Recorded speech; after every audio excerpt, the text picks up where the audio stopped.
नमो नमः विद्यार्थियों, संस्कृत विषय की कक्षा 8 में TSN ऑनलाइन क्लास पर आप सभी का स्वागत है।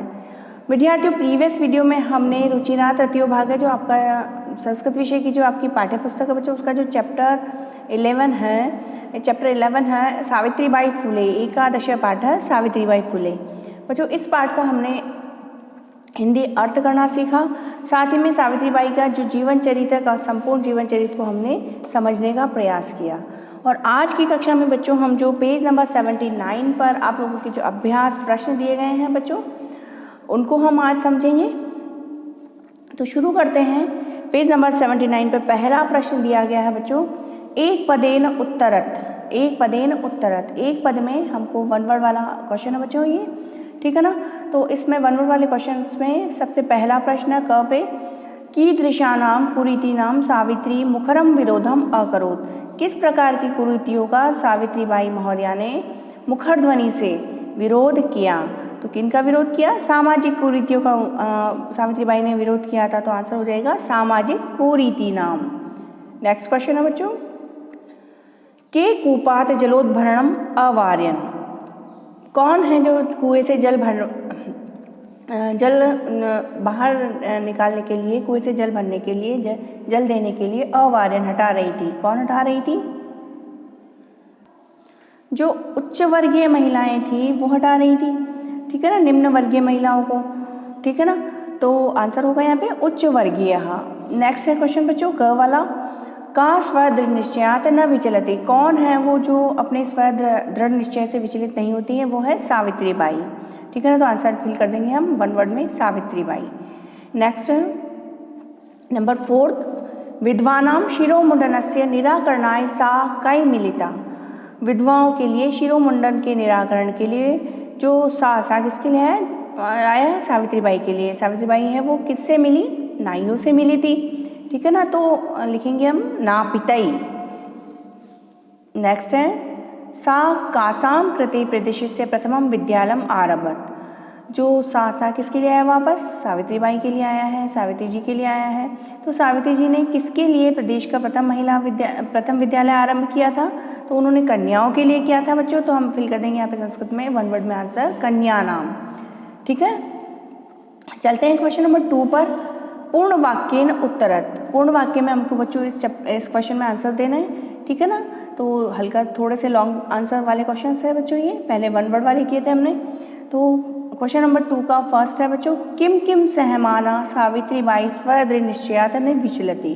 मतलब क्या क्या सहन करते हुए सावित्रीबाई अपने दृढ़ निश्चय से विचलित नहीं होती हैं। तो चैप्टर में हमने पढ़ा था बच्चों कि जो भी सामाजिक अत्याचार जो उन पर हो रहे थे उनको सहन करते हुए सावित्रीबाई अपने दृढ़ निश्चय से विचलित नहीं होती है। और साथ ही में हमने पढ़ा था बच्चों कि जैसे वो विद्यालय की तरफ जा रही थी तो कुछ लोग उन पर धूल फेंक रहे थे, कुछ पत्थर फेंक रहे थे। तो ये सब सामाजिक अत्याचार ही हुए हैं, ठीक है। तो शॉर्टली हम संस्कृत में इसका आंसर लिखेंगे इस तरह से कि सामाजिक अत्याचाराम सहमानापि सावित्रीबाई स्वदृढ़ निश्चयात न विचलति, ठीक है। नेक्स्ट है क्वेश्चन नंबर 2 का 2 वाला ख वाला क्वेश्चन है बच्चों, सावित्रीबाई फुले महोदयायाः पित्रोः नाम किम आसीत्। सावित्रीबाई फुले महोदय के जो पित्रों हो यानी कि जो माता पिता पेरेंट्स का नाम क्या था, ये पूछा गया है। तो आंसर होगा यहाँ पे सावित्रीबाई फुले महोदयायाः मातुः नाम लक्ष्मीबाई, पितुः नाम च खंडोजी इति आसीत्। सावित्रीबाई फुले महोदय के माता का नाम लक्ष्मीबाई और पिता का नाम क्या था? खंडोजी था। नेक्स्ट है क्वेश्चन नंबर 2 का 3 है, विवाहानन्तरमपि सावित्र्याः मनसि अध्ययनाभिलाषा कथम उत्साहं प्राप्तवती। विवाहानन्तरम अपि यानी कि विवाह हो जाने पर अपि यानी भी, सावित्र्याः मनसि सावित्री जी के जो मन में जो अध्ययन की अभिलाषा थी वो किस प्रकार से उत्साह को प्राप्त हुई, ठीक है ना। तो किस प्रकार से उत्साह को प्राप्त हुई थी? क्योंकि उनके पति स्त्री शिक्षा के प्रबल समर्थक थे, इसलिए प्राप्त हुई थी, ठीक है ना। तो इसका आंसर लिखेंगे हम विवाहानन्तरम अपि सावित्र्याः मनसि अध्ययन अभिलाषा स्वपत्युः स्त्री शिक्षा समर्थनेन उत्साहं प्राप्तवती। यानी कि विवाह हो जाने पर भी सावित्री जी के मन में जो अध्ययन की अभिलाषा है वो उनके स्वपत्यु यानी उनके पति के स्त्री शिक्षा के समर्थन की वजह से क्या हुआ? उत्साह को प्राप्त हुई। ठीक है। नेक्स्ट है क्वेश्चन नंबर 2 का फोर्थ है बच्चों, जलम पातुम निवार्यमाणः नारी सा कुत्र नीतवती किंच अकथ्यत। अगर तोड़ के पढ़ेंगे तो किंच अकथ्यत और किंचाकथ्यत, इस तरह से भी पढ़ सकते हैं हम एक साथ, ठीक है ना।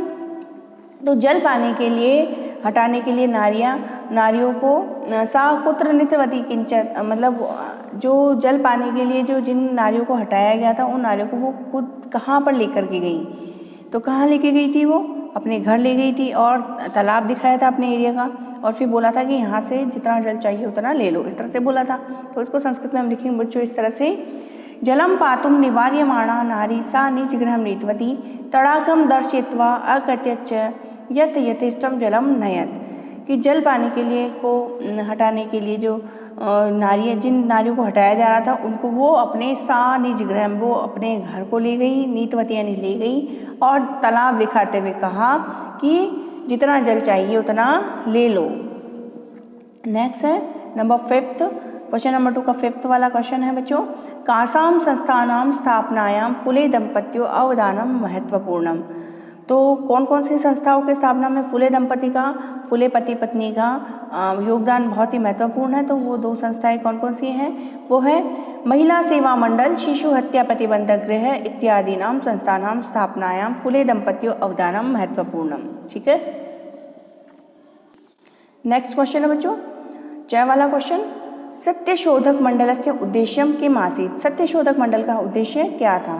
तो सत्यशोधक मंडल का उद्देश्य था उत्पीड़ित समुदायों को अपने अधिकारों के प्रति जागृत करना, ठीक है। तो इसी को संस्कृत में हम कन्वर्ट करके इस तरह से लिखेंगे, सत्यशोधक मंडलस्य उद्देश्यम आसीत् उत्पीड़ितानां समुदायानां स्वाधिकारान् प्रति जागरणम, ठीक है। नेक्स्ट अंतिम प्रश्न बच्चों इसका, तस्याः द्वयोः काव्य संकलनयोः नाम्नि के। उनके जो 2 काव्य संकलन हैं उनके नाम क्या हैं, कौन कौन से 2 काव्य संकलन उनके, काव्य फूले और सुबोध रत्नाकर, ठीक है ना। तो फिल करेंगे हम इसको, काव्य फूले सुबोध रत्नाकर च इति, चेती भी एक साथ बोल सकते हैं और च इति, ठीक है ना। नेक्स्ट चलते हैं क्वेश्चन नंबर 3 पर। क्वेश्चन नंबर 3 है बच्चों, रेखांकित पदानि अधिकृत्य प्रश्न निर्माणम कुरुत। क्वेश्चन मेकिंग का प्रश्न है बच्चों ये, ठीक है। जो अंडरलाइन में जो वर्ड लिखा है उसकी जगह पे हम क्वेश्चन मेकिंग वाला वर्ड लिखेंगे और फिर क्वेश्चन बनाएंगे, ठीक है। तो सबसे पहला है, सावित्रीबाई कन्या भी स विनोदम आलपन्ति अध्यापने संलग्ना भवति स्म, ठीक है ना। तो कन्या भी, सावित्रीबाई कन्याओं को हंसी मजाक करते हुए अपने अध्यापन में संलग्न रहती है। तो हिंदी में क्वेश्चन क्या बनेगा इसका कि सावित्रीबाई किनका का भी, यानी कि किनका किनसे मतलब हंसी मजाक करते हुए अध्यापन में संलग्न रहती है। तो हम कन्या भी के स्थान पर फिल करेंगे क्वेश्चन वाचक जो वर्ड है, प्रश्नवाचक जो वर्ड है का भी से। तो यहाँ फिल करेंगे हम, सावित्रीबाई का भी स विनोदम आलपन्ति अध्यापने संलग्ना भवन्ति स्म, ठीक है, और क्वेश्चन मार्क लगा देंगे। नेक्स्ट है, सा महाराष्ट्र से प्रथमा महिला शिक्षिका आसीत्। वो महाराष्ट्र की पहली महिला शिक्षिका थी। तो सा कस्य प्रथमा महिला शिक्षिका आसीत्, वो किसकी पहली महिला शिक्षक थी, महाराष्ट्र की थी। तो महाराष्ट्र से के स्थान पर फिल कर देंगे हम कस्य, ठीक है, और लास्ट में लगा देंगे क्वेश्चन मार्क। नेक्स्ट है बच्चों नंबर 3, सा स्वपतिना सह कन्यानां कृते प्रदेशस्य प्रथमं विद्यालयम् आरभत। वो अपने पति के साथ में कन्याओं के लिए उन्होंने प्रदेश का पहला विद्यालय आरंभ किया, ठीक है ना। तो अपने पति के साथ में उन्होंने किसके लिए, तो कन्या नाम के प्लेस पर हम फिल कर देंगे कासाम, और एज इट इज़ जो लिखा है वो राइट करने के बाद में लास्ट में क्वेश्चन मार्क लगा देंगे। तो पूर्ण रूप से क्वेश्चन बनेगा इस तरह से, सा स्वपतिना सह कासाम कृते प्रदेशस्य प्रथमं विद्यालयम् आरभत, ठीक है। नेक्स्ट नंबर 4, तया मनुष्याणां समानतायाः स्वतंत्रतायाश्च पक्षः सर्वदा समर्थित है। तो मनुष्याणां की प्लेस पर हम फिल करेंगे केशाम, और क्वेश्चन बनाएंगे इस तरह से, तया केशाम समानतायाः स्वतंत्रतायाश्च पक्षः सर्वथा समर्थित है। नेक्स्ट है अंतिम प्रश्न बच्चों इसका, साहित्य रचनाया अपि सावित्री महीयते, ठीक है ना। तो सावित्री के प्लेस पर हम फिल करेंगे का, और क्वेश्चन बनाएंगे इस तरह से, साहित्य रचनाया अपि का महीयते। साहित्य रचना में कौन बहुत ही महीयते, बहुत ही बड़े स्थान पर है, कौन उसमें है, महत्वपूर्ण है, ठीक है ना। तो बन गया क्वेश्चन, साहित्य रचनाया अपि का महीयते, ठीक है बच्चों। तो बच्चों आज की कक्षा में हमने जो आपका चैप्टर 11 है उसका जो क्वेश्चन नंबर 1 है वन वर्ड वाला एक पदेन उत्तरत उसको समझा। क्वेश्चन नंबर 2 है पूर्ण वाक्येन उत्तरत, इसको इन दी अर्थ से समझा। और क्वेश्चन नंबर 3 है क्वेश्चन मेकिंग का प्रश्न निर्माणम कुरुत, इसको हमने समझा बच्चों। तो आज की कक्षा में बच्चों इतना ही। अगली कक्षा में हम पाठ के जो शेष प्रश्न उनको कंप्लीट करेंगे बच्चों, ठीक है। आज की कक्षा में बच्चों इतना ही, अगली कक्षा में फिर मिलते हैं। तब तक के लिए शुभम मंगलम।